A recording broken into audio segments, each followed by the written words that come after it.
All right, welcome back. It's News Hub Extra here on Silverbird News 24, and I hope you are having fun as much as we are. Okay, so we are about to go into our first, conversation here on the show, and we're looking at a topic: mental health, the need for social integration of youth with disability.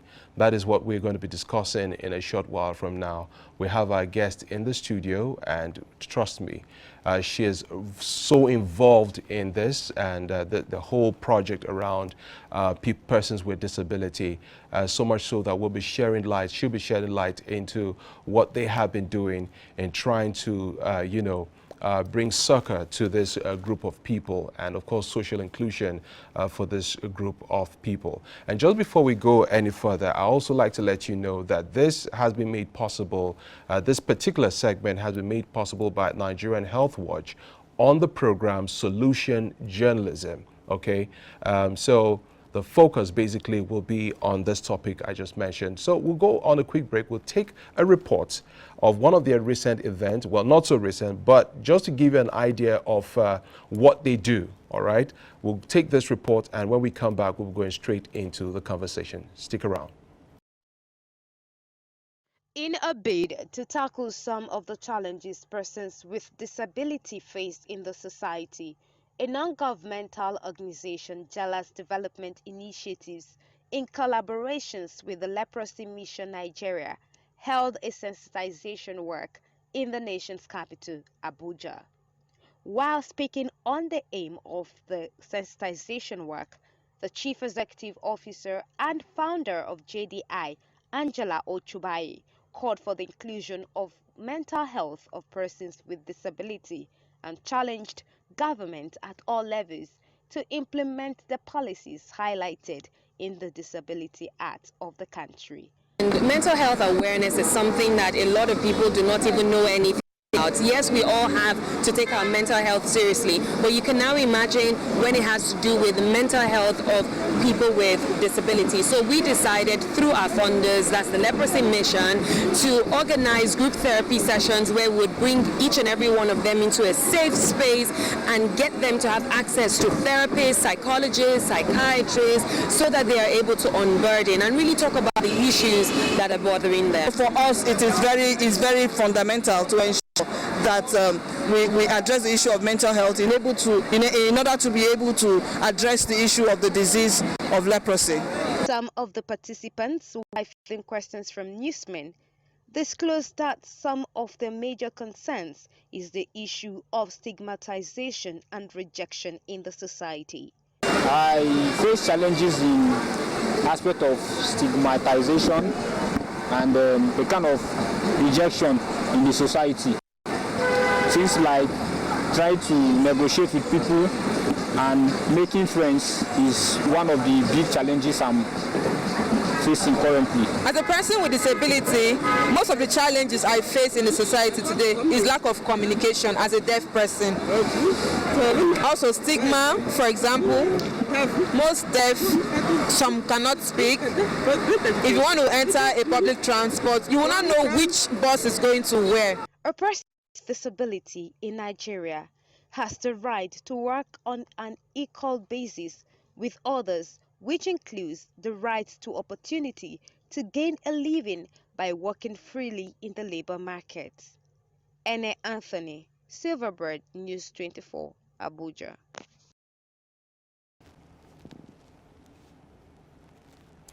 All right, our guest, like I said, is here in the studio already, and she's not the person, but Angela Ochubaye. She is the CEO, founder, Jala Development Initiative, simply JDI.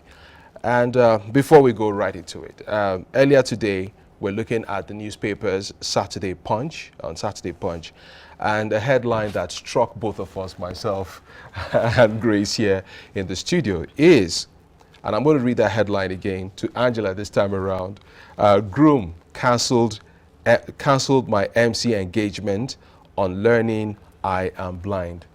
Broadcaster. Yeah.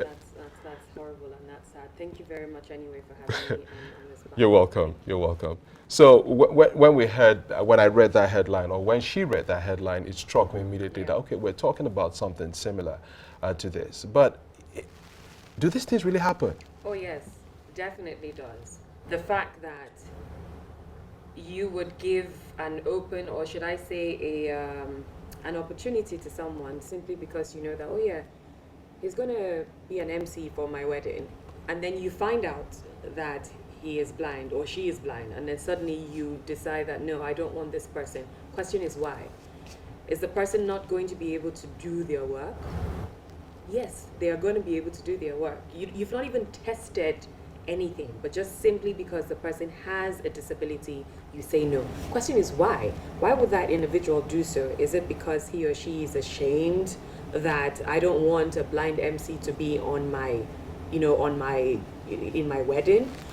Is it because he feels or she feels that, let's say he, because it's the groom, he feels like the person does not have the competence to be able to handle that role. Okay. And just on that basis, you cancel out. So that's wrong. It happens a lot to them. Not only that particular disability, but also other disabilities as well. All right, so Let's take okay. a quick break. All right, Take then. a quick break, and when we come back, the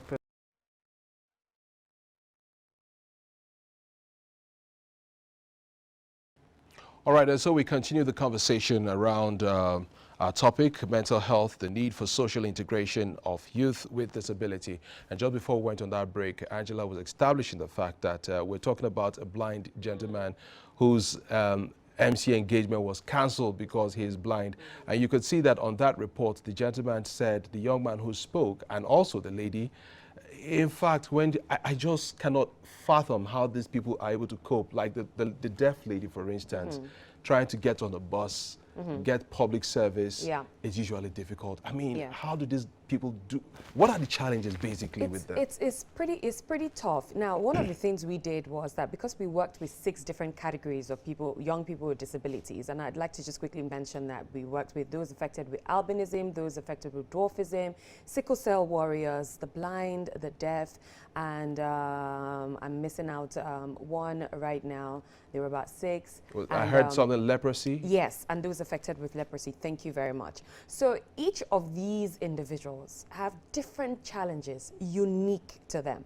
Now, we've already mentioned or talked about, the blind, and one of the stories I even wanted to raise in Lagos, for example, talked about this young man who, of course, in crossing the road, would have to ask for help from regular, strangers on the road. And some would actually help them, while others would tax them. So what they would mainly do is to make sure they keep some extra money in their pocket. Because by the time some stranger helps them to cross the road, they're like, Oga, waiting, oh yeah, I helped you to cross the road, you need to give me something. I mean, you would think that a blind person would not be taxed that way, but it happens a lot for them in Lagos. And that's so unfortunate, simply because they cannot see, and they need, of course, another person to help them, cross the road. That's on the blind. When you're now also talking about those who are deaf, one of the things that hit me was how much a lot of them don't even have access to proper health care simply because of that communication gap. Have you thought about the fact that when we are ill, we want to go to the hospital, we enter into the hospital, we get to speak to, I don't know, maybe the registrar, we explain to that person, oh, I want to see this doctor, I want to see that doctor. They communicate back to us. Then we eventually enter into the hospital, the doctor's room. We explain everything to the doctor. The doctor is able to communicate that to us. What happens with someone who is deaf? And what happens as well with the doctor who does not even understand sign language? How can he communicate what he's trying to say to that person who is deaf? How do hospitals, so for me, when we entered into that project, we're like, oh my goodness, why do we not have sign language interpreters in hospitals? Because this is a major thing that is affecting, maybe the deaf cluster.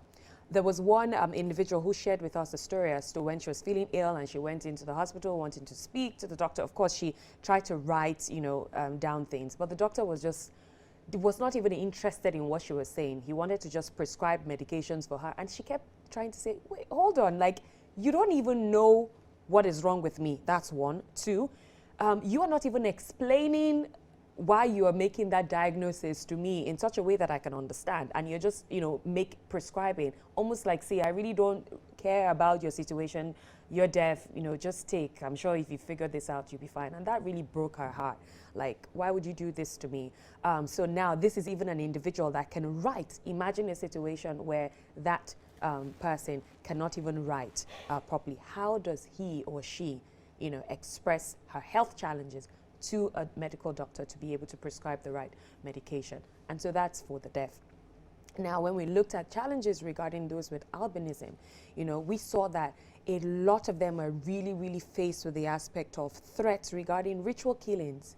It's interesting that we saw that with... I used to think that's only in Malawi and Mozambique. Oh, no, it happens as well here. And so there's this way they all kind of like have to have that community amongst themselves to make sure they protect themselves, because people see them as, if we're able to get someone with albinism, and, it's just really, really, crazy. One of the stories we also picked up as well was this really young guy, university, of course we can't mention his name, I don't want to mention university as well, who was taunted by other students. So apparently there's this university that has a group where they take out videos, and then they kind of like put those videos within there, and then people laugh about it. So there were certain sets of people who went around and started to taunt him, took videos of him, maybe pushing him so that he would fall, and then they take this taunting videos, put it within that WhatsApp group, and everybody in the university is watching and laughing, about it,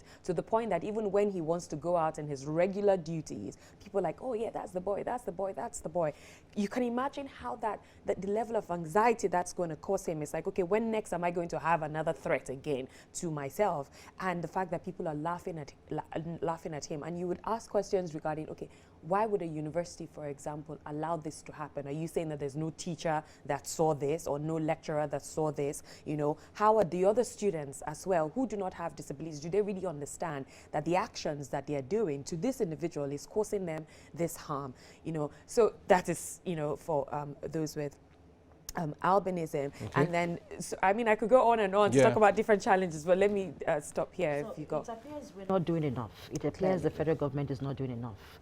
Looking at the law that was passed in 2019, we have an individual who is found guilty, is expected to pay a fine of 100,000 naira or 6 months imprisonment.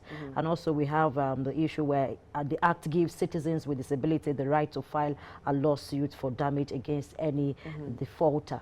So far, have you had any case like that? Because I think if we have 1, 2, 3, every other person will get to know that these guys also have their rights. Yes, so when we talk about cases like that, I can't even say that there's been, firstly, do young people with disabilities even know their rights in the first place? So that's another thing. Do they know their rights? Do they even know how to demand for their rights? One, do they know the avenues as well to make sure that these things are? So for example, this young man who was denied an MC his MC engagement simply because he was blind.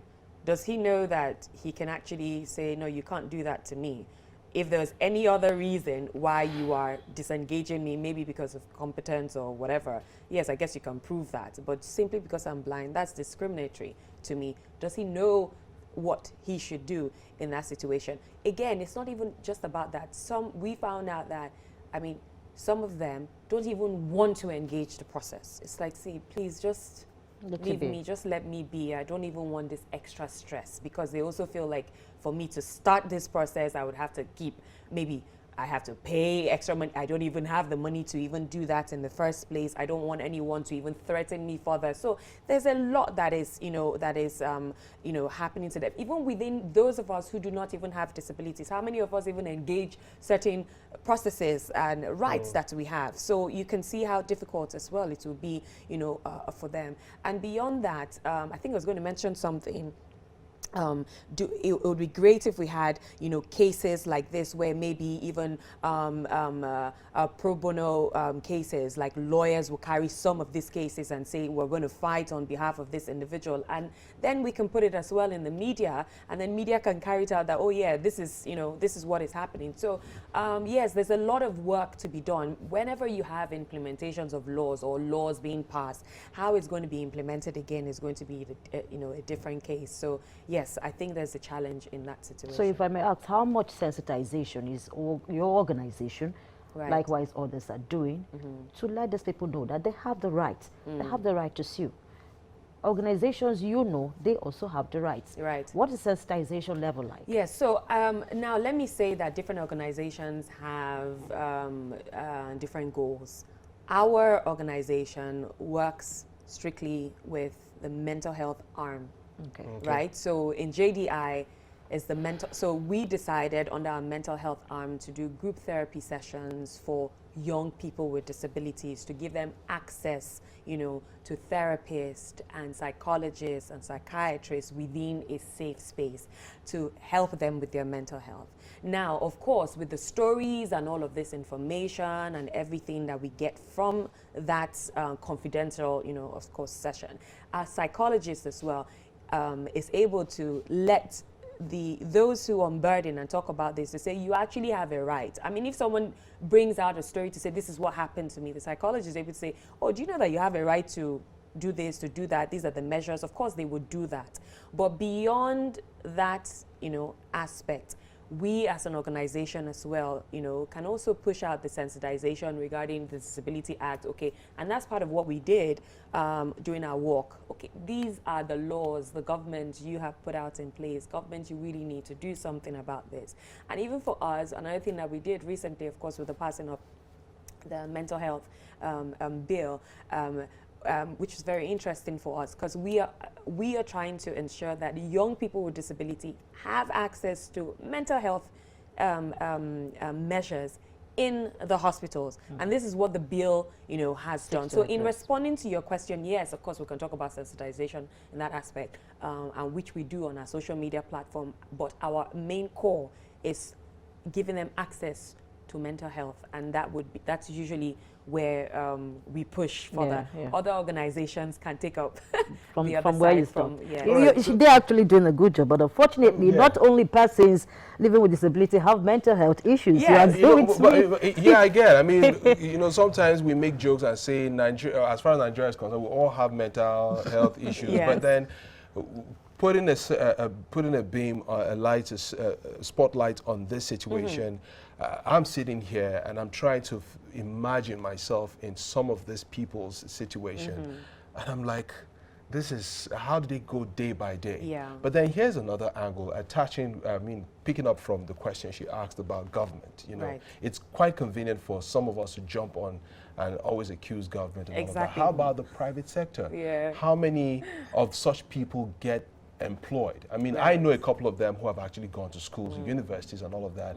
How enthusiastic are employers to get these people into the system? Yes. You go to so many buildings, you don't see facilities that are readily available for them and all of that. So what is the private sector or individuals? What are we doing to support these people, at least get over this issue of the mental issues like you Right, so thank you for that question. Usually, and I love the way you put it, like, most times we talk about the government. So to some extent, the government has already passed that particular policy in ensuring that, buildings, for example, need to have elevators, need to have ramps so that anyone with some disability would be able to access everywhere, within that building. That's the law that has been put there. The issue is private organizations as well are the ones that have offices within buildings like that. So an employer could say, I really don't mind taking someone with maybe a mobility disability, right? But because the building that I'm in doesn't have support, all of this support, how can I even employ this person? And based on that, they say, oh, I'm sorry, we can't employ you. The other individual who has a disability would look at it as, oh, you're discriminating me because I have that disability. And yes, I mean, you could say yes, there's some discrimination, but the employer could also say no, it's not like I'm discriminating you, it's just that where we are, we don't have the ability to be able to take you in, except you're now saying we move completely to another building that has that. The question is, those people who have built those buildings, they are responsible, right? I think there's a few years gap right now that they have to change all buildings to ensure that there are elevators and ramps to be able to take them in. That way, employers will not be able to use that excuse anymore to say, oh, sorry, this is the reason why. They would not be justified, you know, to do so. Then again, I believe that also in the Disability Act, so there's a percentage of people with disability that you're supposed to at least bring in to the space, just like the same way we talk about women, you know, make sure you have 3% of these women in your, the same thing as well with disability, because if you do that, that makes sure that even those who are competent with a disability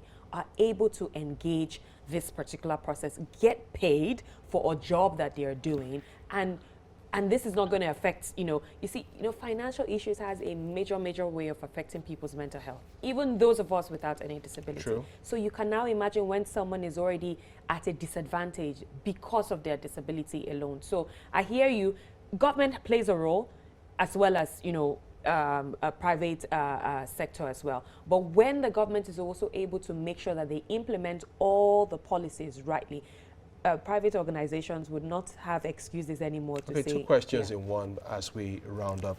I'm sure efforts have been made, like your organization and perhaps so many other people carrying out certain interventions in this regard. So what has been the success rate and what can we do more to better the situation? Two questions in one as we wrap up. In relation to what aspect now? In relation to the mental health, your Right. specific area, okay? Right. Because you can't speak for everybody. Of course. So what successes have you recorded, and then what do you feel should be done better? Okay, so first of all, when we decided to do this project and we chose these categories of young people with disabilities, one of the things that blessed my heart personally was the fact that they didn't about 345 young people who had never even understood anything about mental health, or, oh, there's something like group therapy session, or I can actually have access to a psychiatrist, now know about it, are aware that there's something like this that exists. For me, that blessed my heart. And that was like something that we did, which was great. That was on one hand. Now, one of the things we also did as well was to ensure that the partners that we worked with, different organizations, associations, were able to, we did step-down trainings as to how to even organize more of these group therapy sessions and have access, you know, to therapists so that they can continue this in the meantime. Because again, access to this is quite expensive. Yeah. I know of individuals that go to a hospital to speak with psychologists. The cost implication for just 1 hour alone, it's expensive. So we try to say, okay, how can we make this even a bit more affordable by doing step-down trainings for this association so that their members can also come in there to have access to this. So that's one of the things that we're doing. But with the passing of the mental health bill, it's just beautiful because now all primary healthcare centers are supposed to also have integrated mental health, you know, care services. Now this means that, of course, I mean, we're at the process right now that a lot of health advocates are coming into the space to saying, okay, now that this law has been passed, let's make sure all of this works. But this has made it easier that now young people with disabilities, beyond what we are doing in our organization, can go to primary healthcare centers and have access to mental health care at an affordable rate. For me, this is some kind of relief. Yes. Like I would say, you're doing a good job. It's not really easy to, to handle people with a disability. You know, it's not their own doing. But I'm just so particular about hospitals. How far will you go? What will you do to ensure that, yes, you just made mention of primary healthcare centers have been urged and have been asked to ensure that implementation is 100% sure. Are you going to take a step further to hospitals to see that they implement these. We're talking about 100% implementation. Yeah, so like I mentioned, the passing of the bill has made a lot of mental health advocates come out right now. I was on a radio, another radio station a few days ago with other mental health advocates, and we're talking about, okay, now this bill has been passed. What are we going to do about it? How is it going to be set up? The mental health fund that has been, put out. What are the measures, regarding it? Do people know about this? So we are at the process right now where we're doing what we can do to ensure that something actually takes place. When you pass a law, it's passing a law. Making sure it actually happens is another thing. And this is where advocates come in. And that's what we're doing right now. And this is also part of it. Inviting me as well and talking about this is also part of it. And that's why I always say, media, fourth arm of government, you guys are the ones that would give voice or give, give the platform for people like us to keep talking about it so that others are listening and saying, oh, wow, are you kidding me? Is this actually what is happening in Nigeria? Let's see what we can do. The different stakeholders that need to play a part in this. And yes, I'm doing my part, and I believe that we will continue to do this to ensure that it actually happens. So much about NGOs, a lot of NGOs here and there. So what's the passion? What really made you? Why do what's the passion about it? That'll be the last question. Yeah. Last question. Yeah. Well, I think I would say that my journey, being a founder of JDI, it's not just about this. I mean, I remember even in secondary school always speaking against injustice, even on radio while I was a broadcaster as well. I was so particular about social issues. Like, let's talk about these issues because it really, really does affect each and every one of us, So I've always been this individual beyond even coming to, JDI and then founding the organization and deciding, we want to work with young people with disabilities and look at the categories that we decided to. Even when we made the choice, we're like, okay, we want to choose people that are extremely excluded and really hear from them, hear their stories. I mean, when we decided to go even with those with dwarfism, see, if I tell you what they're even facing, it's even a different case again. But we are learners, we're learning, and this is not because we're experts in that field, but we're like, see, we want to open ourselves to really learn. We want to listen. Those with dwarfism is a problem. I watch a program on TV. Exactly. I was going to give them so much. They have this sense of belonging. Can I watch tie them, I'll be this? like, in Nigeria, I don't think this will happen. Can I tie this to you? Right. You just, how did you do that? Are you a mind reader? Because I was wondering for a moment. I see a couple of them. In fact, I must mention this, is an honorable mention. The gentleman who works with, is it Wazobia FM? Right. It has turned out that he even jokes about the situation. I've seen skits where he appeared and he jokes about it. So I'm wondering, how did he even get to that level? I wish this was a question I was asking him directly, but how did he even get to that level such that he's so comfortable in that body, in that space, talking about it? And what can other people in his situation also learn from him? Well, so I would say that maybe he's gotten to that point where he's like, see, this is who I am. I'm going to own it. I'm not going to be ashamed. This is me, right? And if I joke about my situation, you can't use a joke to hurt me anymore because I'm joking about my situation. Again, I want to divert a bit to say one of the things we found out as well within the little people that, or those affected with dwarfism, is how it's become a joke, that people see them as jokes, right? And use them for, funny skits and everything like that on TVs. And I remember and even on Instagram. yes, and I think part of even our recommendation that we had after our report was passed regarding the Actors Guild, like, the movie industry plays a major role as to how these individuals are seen. Now, if you use them consistently in your movies as jokes, then people who are watching will keep seeing them as, oh, they're jokes, they're jokes, they're jokes. And while this individual that you talked about in the broadcasting field is joking about it and laughing about it, there are other individuals who have not come to terms with it. And that joke would hurt them more, or even probably even cause them to do harm to themselves. So it's a thin balance as to the kind of individual that you are. Even those without disability, there's some that are very, very, they are, should I say, they are expressive Or they- protective or about yes, it, very fine defensive. with themselves, while others are still struggling Yeah. with that. Yeah. So we have to be careful that you're able to deal with your disability and laugh about it. The question is, are you causing other people in your same shoes to even experience more harm? So it's a thin balance. Wow. I mean, you know, we can go on and on. My producer just reached out. We can carry on for a few more All right. minutes and all of that. But here's the thing. Let's talk about let's talk about religious organizations now, or perhaps we'll touch on religious organizations a bit. But then I have to also put this in. We have a situation where even in family setup, you know, when you're talking about getting married, for instance, you know, you discover that relatives are asking you questions Yeah. like, this person you're interested in, do they have somebody with albinism in their family? Do they have Yeah. somebody who is deaf in their family? So by implication, it Yeah. appears that maybe somewhere along the line, you could have a child who is down Yes. with any of this Yes. disability and all of that. How do we start getting past this culture as well? Wow. That's a tough one. I'll give you a story of one of the women that we reported. She doesn't have albinism, of course, but she gave birth to 2 different children. I see. One had albinism and the other one didn't.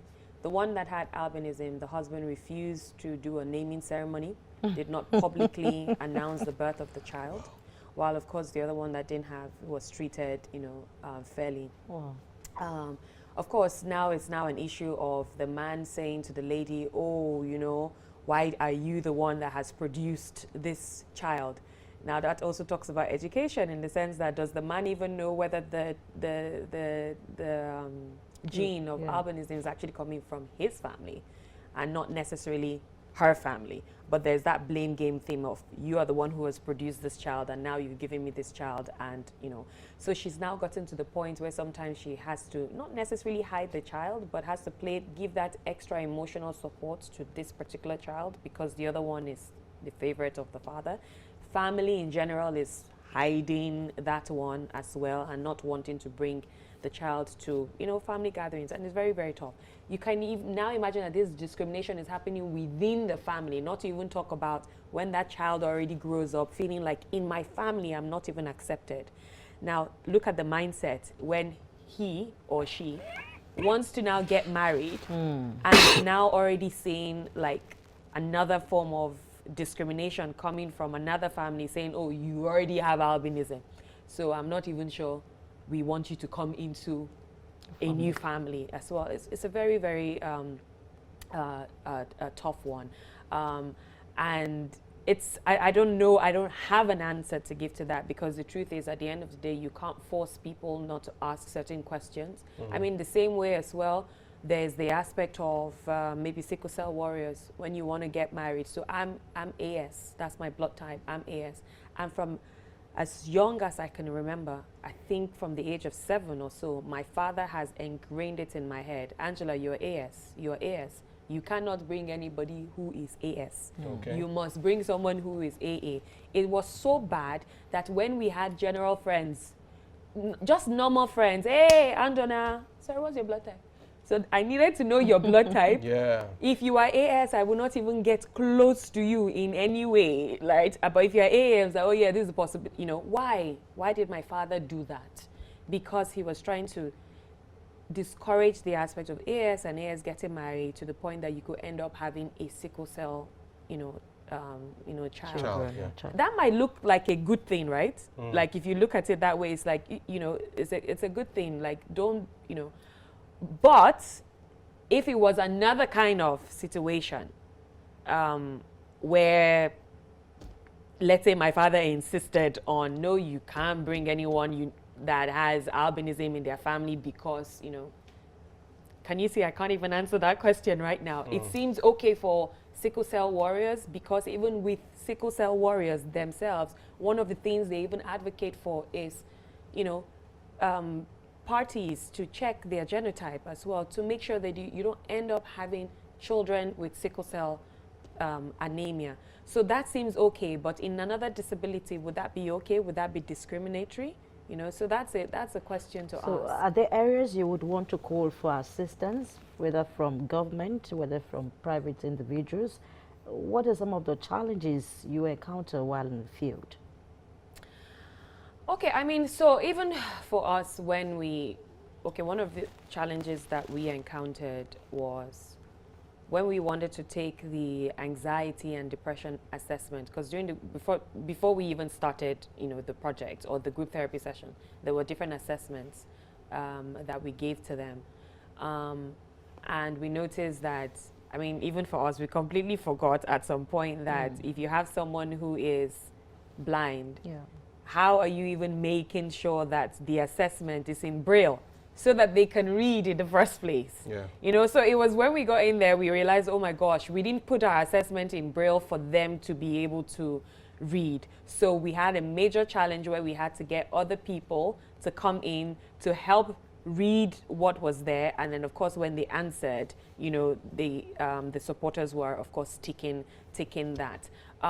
It's interesting that after we finished this particular project, what we decided to do was to see how we could also get some form of funding to, you know, get a Braille machine that would be able to, you know, translate all of our work in Braille so that people who are blind can have access to this. One of the things we've also been doing recently on our social media platform is encouraging organizations. You guys are you produce different kinds of content, but can you just calm down a bit and think about how you can make this your content accessible to different people with disabilities? So now, I'm speaking right now, but can a deaf person who is watching, does he understand, you know? If someone can't see right now clearly because of the audio part of the fact that, you know, they can hear, so they can understand that, but can a deaf person hear? Are we translating, or are we putting down anything, captions, so that they know, okay, this is the conversation that is happening? It is tough, but can organizations start to think critically to say, okay, how can we at least try to make our content accessible to these individuals? And I need to go back to these religious bodies that you mentioned, because one of a major thing we realized during our assessment was also for the deaf, that have you realized that if you go to churches for programs, most times you don't even have a sign language interpreter. Maybe you have a large conference. Usually during the large conferences that you would even have a sign language interpreter standing in front. But a regular service, do you have that? No. The question is no. Now, how are religious bodies ensuring that what they are preaching about and talking about, they have access to it?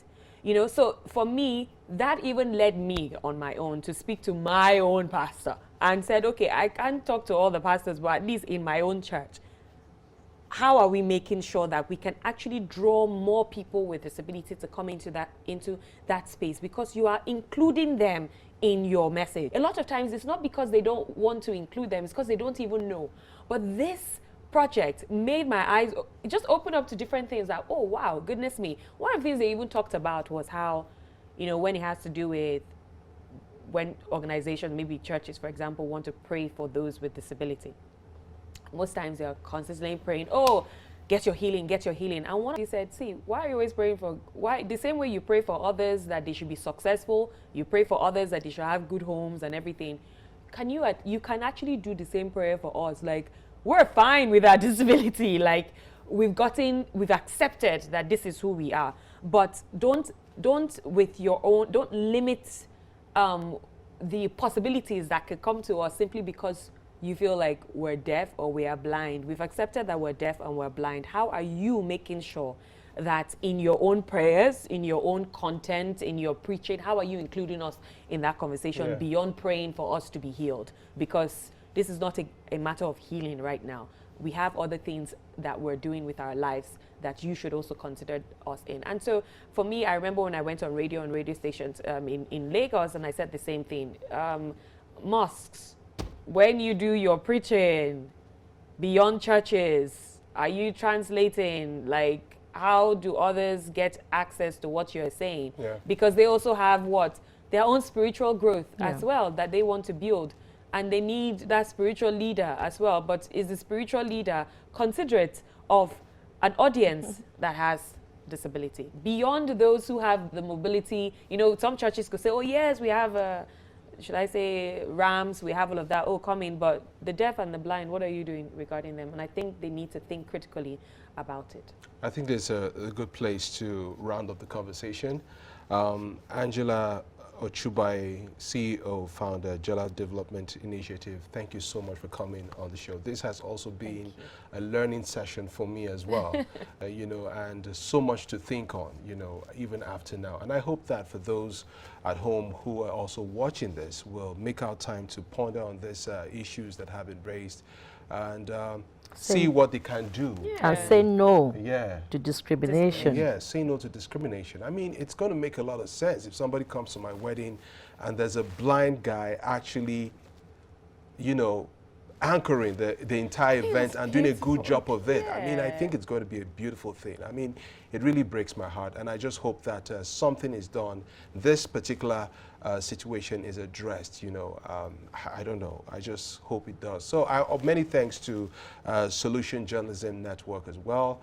On behalf of Health Watch, thank you so much for giving us the support for this particular segment. And this is where we wrap it up with Angela. Thank you, Thank you Angela so much Grace. for coming Thank you. around. Thank you You're so welcome. much.